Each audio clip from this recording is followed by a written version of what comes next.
जय हिंद। नमस्कार साथियों, कैसे हैं आप सभी लोग। उम्मीद करते हैं कि आप सभी लोग अच्छे होंगे और आप सभी लोग की तैयारी जो है बिल्कुल ही अच्छी तरीके से चल रही होगी।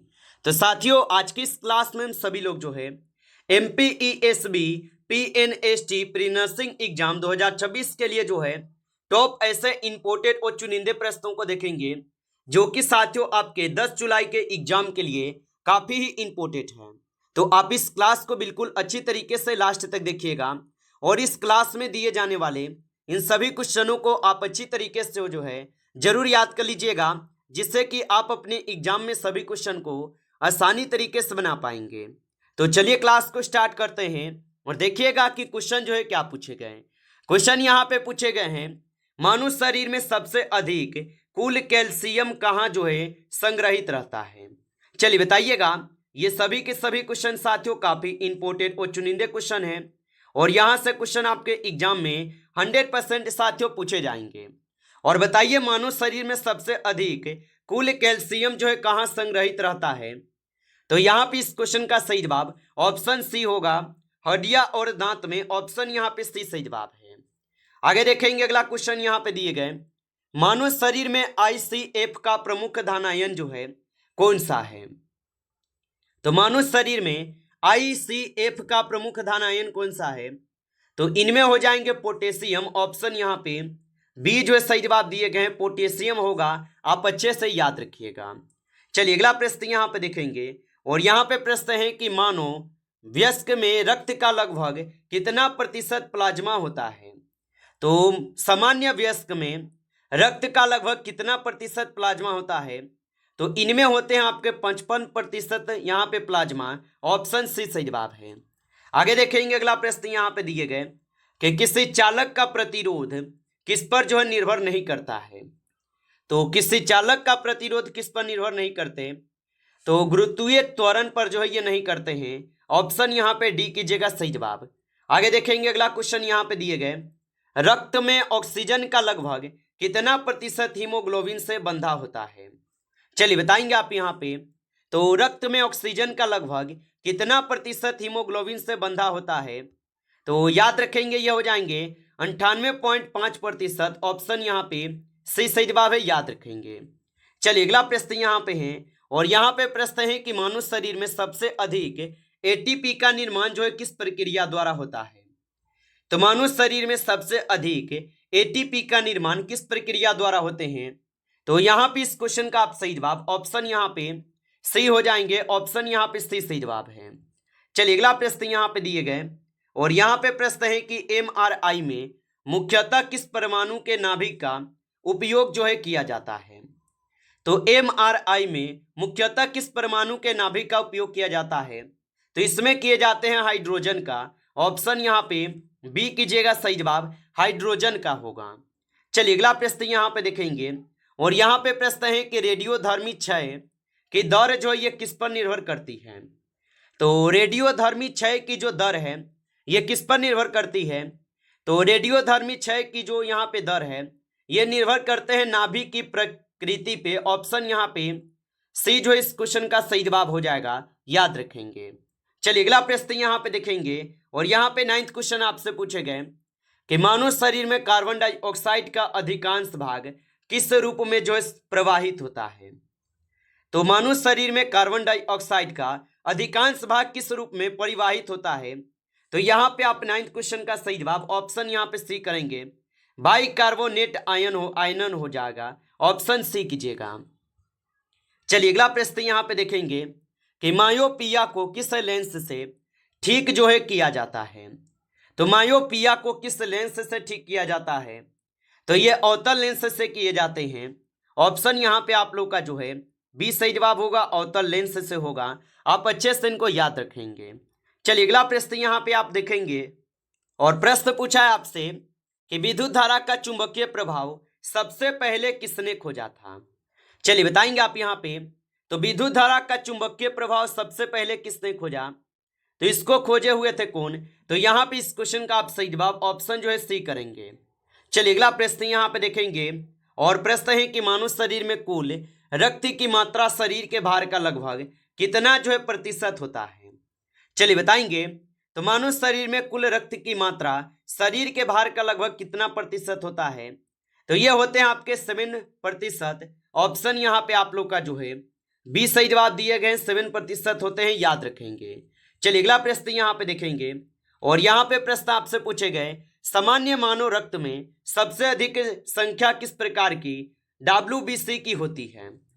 तो सामान्य मानव रक्त में सबसे अधिक संख्या किस प्रकार की WBC की होती है? तो यहाँ पे आप सही जवाब ऑप्शन यहाँ पे सी करेंगे, न्यूट्रोफिल हो जाएगा। ऑप्शन यहाँ पे सी सही जवाब है, याद रखेंगे। चलिए अगला प्रश्न यहाँ पे देखेंगे, निम्नलिखित में से कौन सा सबसे अधिक विद्युत ऋणात्मक तत्व है? चलिए बताएंगे। तो निम्नलिखित में से कौन सा सबसे अधिक विद्युत ऋणात्मक तत्व है?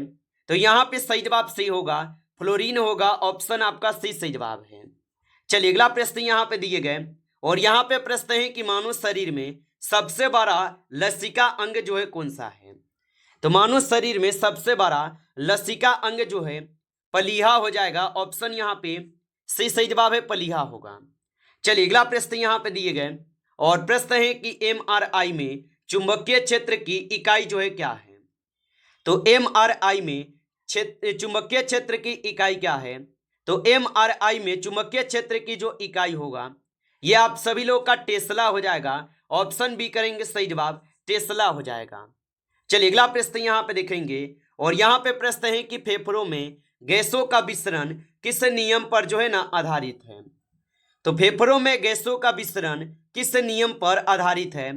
तो ये हो जाएंगे आप सभी लोग के ओम के नियम पर। ऑप्शन यहाँ पे आप सभी लोग का जो है, सॉरी यहाँ पे ओम का नियम नहीं होगा, यहाँ पे फीक का नियम हो जाएगा। ऑप्शन बी कीजिएगा, ये फीक के नियम पर होगा। आगे देखिए अगला प्रश्न यहाँ पे दिए गए, मानव शरीर में सबसे अधिक पाए जाने वाला धनायन जो है कौन सा है? चलिए बताइए। और आप अभी तक इस क्लास को लाइक नहीं किए हैं तो क्लास को आप लाइक कर लीजिएगा। नए हैं आप इस चैनल पे तो चैनल को सब्सक्राइब करके ऑल नोटिफिकेशन को भी ऑल पे दबा के जुड़ जाइए, जिससे कि जब भी कोई नई क्लास हो सबसे पहले क्लास का नोटिफिकेशन जो है आपके पास पहुंच सके। तो चैनल को सब्सक्राइब कर लीजिएगा। और बताइए मानव शरीर में सबसे अधिक पाए जाने वाला धनायन कौन सा है? तो इसमें सोडियम हो जाएगा। ऑप्शन ए सही जवाब है, सोडियम होगा। आप अच्छे से इनको याद रखेंगे। चलिए अगला प्रश्न यहाँ पे है, निम्न में से कौन सबसे प्रबल अम्ल जो है कौन सा है? तो निम्न में से सबसे प्रबल अम्ल कौन सा है? तो इसमें हो जाएंगे आप सभी लोग का कौन? तो यहाँ पे इस क्वेश्चन का आप सही जवाब ऑप्शन यहाँ पे आप सभी लोग बी करेंगे, हाइड्रोक्लोरिक अम्ल होगा। ऑप्शन बी सही जवाब है।